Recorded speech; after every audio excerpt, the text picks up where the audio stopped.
Hello, I am Professor Sprout, and I am going to review some of the books picked by Professor McGonagall for our remedial students. Now, for Veronica Weasley, we got The Little Prince, and this is a wonderful book. It is about a little prince, obviously, but he's a little boy from another planet or another asteroid in our solar system. And he meets a pilot who has crashed in the desert. Now, this story is a frame story. It starts with the pilot reminiscing about his crash landing in the desert. And when he meets the little prince, there's another frame story where the little prince recounts his journey from the asteroid to Earth. And he meets all sorts of interesting people. That's a metaphor for adults and how they have lost their childhood innocence, let's say.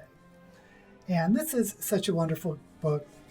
It is gorgeously illustrated by the author himself, who is Antoine de Saint-Exupéry.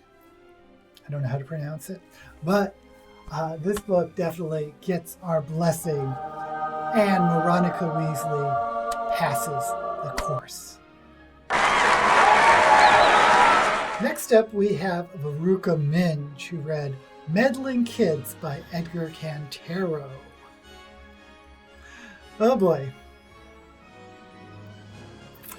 This book should be something I would like. It is a retelling or inspiration from the Scooby-Doo cartoon, which I loved in the 70s. And it even had a dog, it had the two women and men, and it was intertwined with a Lovecraftian twist. And it jumped ahead in years till when the mystery kids were in their 20s. And when they were kid detectives, they were actually younger than the Scooby-Doo gang, who were at least could drive a car. They were like 16, 17, whatever.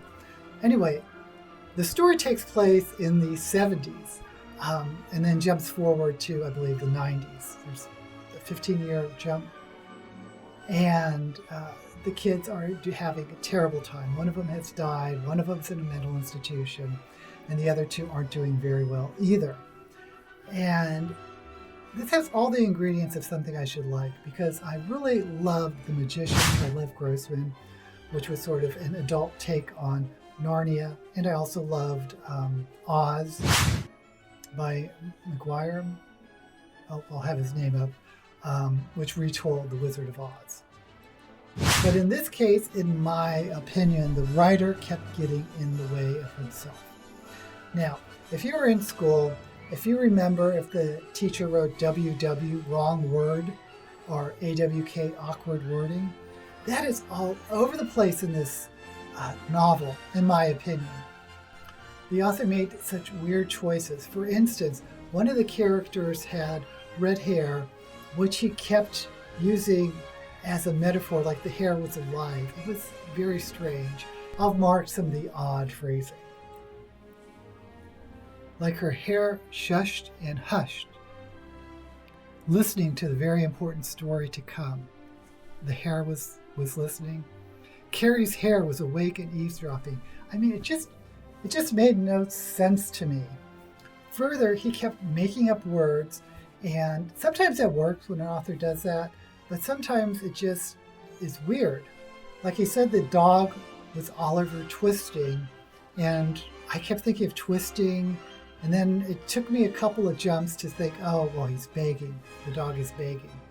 There were a lot of words like that where he made something up, he made a word up, but it stopped your reading, where you had to think about what is this guy actually trying to say?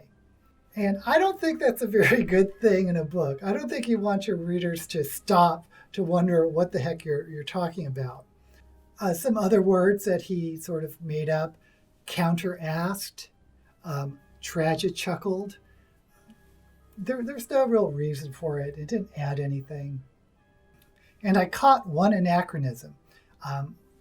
The hair, of course, Carrie's hair, did something like Rage Against the Machine.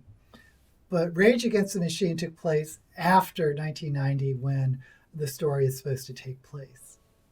So the author obviously either didn't do his homework, wasn't really aware of this time period. I actually thought Rage Against the Machine was a little later because it really threw me. I was like, wait a minute, because guess what? I lived through that time. So all in all, I'm going to have to zap little kids, and unfortunately, Veruca Minge is not going to pass her owls.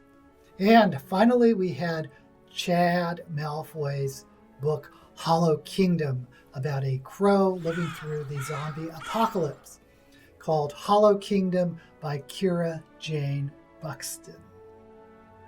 What a surprise this was. This is one of my favorite books I've read, at least in the past year. It is about a crow named Shit Turd who is quite loyal to his master. It's a pet crow. And his master, Big Jim, and Basset Hound, I believe it was a Basset Hound dog named Dennis. Big Jim started turning into a zombie. ST, as he's called, or Shit Turd, was very worried.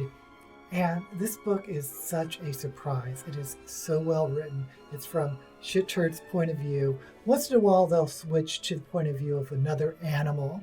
My favorite was Genghis Cat.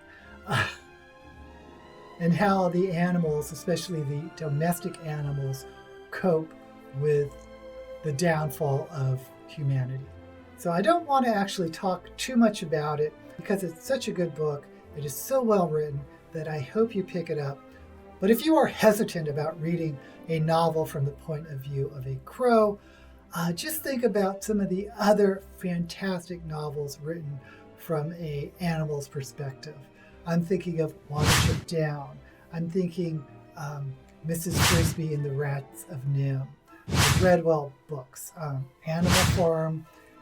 I'm only saying this because I myself was a little bit hesitant to pick up a book from a animal's POV, but this is so magical that I think you might really like it. Oh, and this book certainly gets my blessing. Absolutely. And believe it or not, Chad passes with flying colors on his owls, and he's on his way to be a rather creepy herbologist. So I have survived the Owl Readathon. I'll have affiliate links below. And may all the books you read be blessed.